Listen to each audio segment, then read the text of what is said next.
Asia and Vice President of the Health Effects Institute. And let's just say Kai Asia. Even I'm adjusting to the new name. I'm Chairman of the Board of Clean Air Asia. It's got a nice ring to it. I want to extend my warm welcome to you on behalf of Clean Air Asia, to all of the many partners, colleagues, and friends, and of course sponsors to this 2012 BAQ meeting. I want to extend a special welcome to our senior panelists for the opening session: Timothy Tong, President of Hong Kong Polytechnic University; Li Pei, Director General of FICO and at China's Ministry of Environmental Protection; and Wong Kam Sing, Secretary of the Environment for Hong Kong. I'd also like to mention the members of our next panel: Michael Linfield, the Lead Urban Development Specialist for the Asian Development Bank; Charles Feinstein, Energy Secretary Manager at World Bank and at Asian Development Bank for Michael; and Akam Steiner, Executive Director of UNEP and Lena Ek, Minister for the Environment from Sweden, who will be with us electronically today.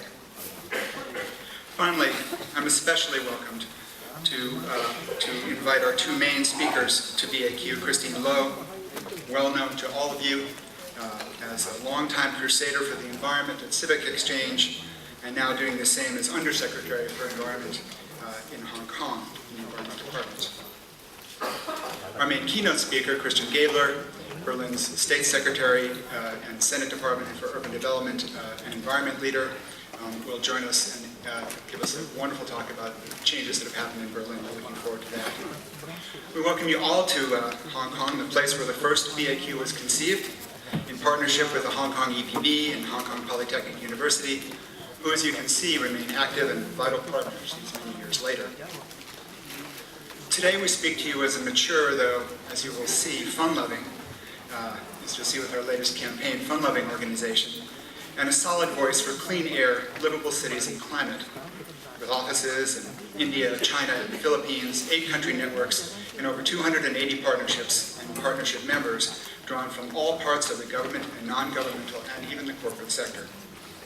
As Sophie Punt, our outstanding executive director and person most responsible for everything you see here today, will talk to you about in just a few minutes. 10 years has seen much progress on air pollution in Asia, and we often focus on the negatives, but there's a good amount of progress that's occurred since we've last met here. On the regulatory side, many countries have adopted roadmaps for clean fuels and vehicles, leading to initial reductions in fuel sulfur, the absence of manganese in fuels in many places, CNG conversion in key Indian cities, the adoption of tighter vehicle standards, and the advent of advanced emission control devices on new power plants in some of the leading countries in the partnership. And recent successes right here in Hong Kong, with the Hong Kong-Guangdong Joint Working Group agreeing last week on a joint plan to reduce emissions from the Pearl River Delta. On the often undervalued but really critical environment information side, India's CPCB in 2009 introduced a comprehensive national air quality monitoring network. And recently, China announced its first national monitoring program for PM2.5 and ozone.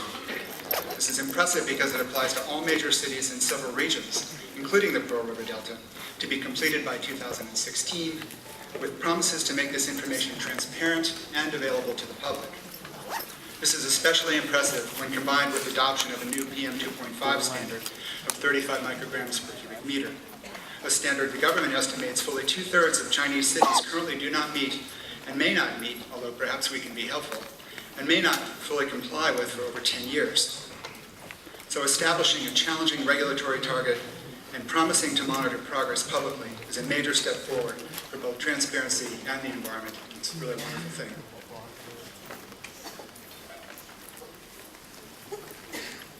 As we look across Asia, we see this, I won't go into detail, but we see the beginnings of 2.5 standards emerging in China and in India, with some stringent standards, some work to do in other parts of Asia, but the initial signs of progress.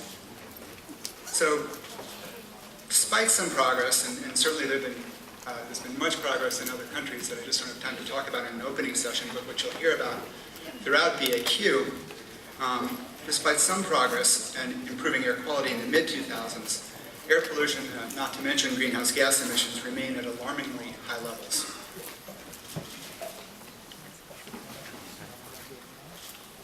With continued economic growth, energy production is expanding across Asia. Urbanization, as you'll hear many times at BAQ, continues at a rapid pace, and vehicle sales are moving forward very rapidly. When one considers that in 2010, in the United States, nearly 8 of every 10 people own a car on a base of 3 million, and in India and China combined, fewer than 1 in 10 own a car on a base of 2.5 million. And those of you who were at the partnership meeting yesterday know that that number is growing quite rapidly.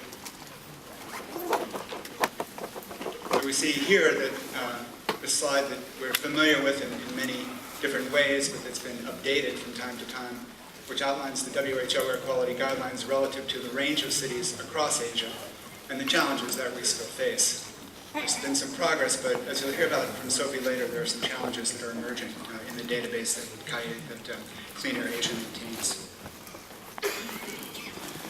Vehicles are, of course, not the only source of pollution in Asia. There are many sources, from area sources to shipping, to wind-blown dusts, to mobile sources, open burning. We all know the challenges, we know them well. I won't have to go into those in great detail. However, this slide, courtesy of Mike Walsh and Hook Abin from the Clean Air Asia board, illustrates in China, as one example, vehicles are key to reducing PM 2.5 in megacities. And this is not dissimilar from other parts of Asia, with vehicles contributing 22 to 34% of PM 2.5 in megacities, and up to 30% of NOx nationwide. The concern, of course, is that the percentages are growing. Actual impacts are much higher when considering secondary pollution, and roadside urban exposures, as I'll show you in a moment, result in much higher exposures, putting people at risk.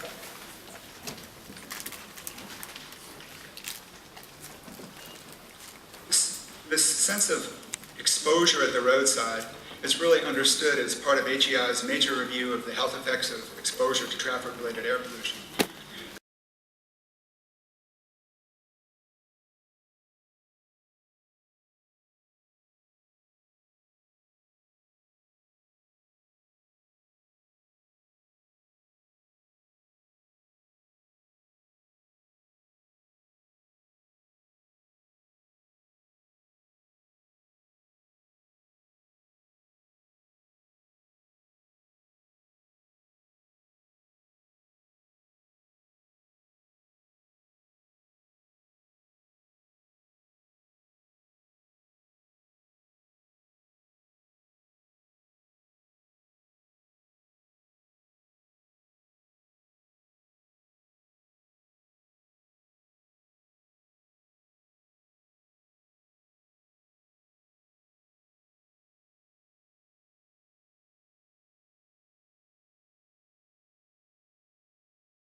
this analysis and to understand them all, I recommend you attend the GBD session this Thursday.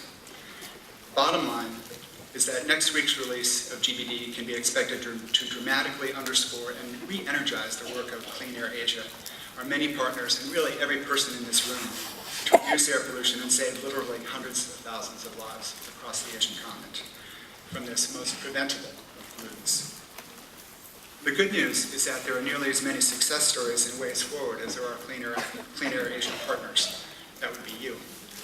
As a prominent researcher wrote last month in the New York Times, after studying the many possibilities of why do people live to be more than 100 years old on the Greek island of Ikaria, he concluded that there's no magic bullet to improving health. What's needed to hit many targets is scattershot or buckshot. The same can be said of the many different targets for air pollution, and you're all part of the buckshot to help nail those targets. So thank you all for coming, and welcome to BAQ. And at this moment, I'll take a minute to introduce the Clean Air Asia Deputy Administrative Director, Linda Bathan, to the podium to moderate the balance of this morning's discussion. Linda.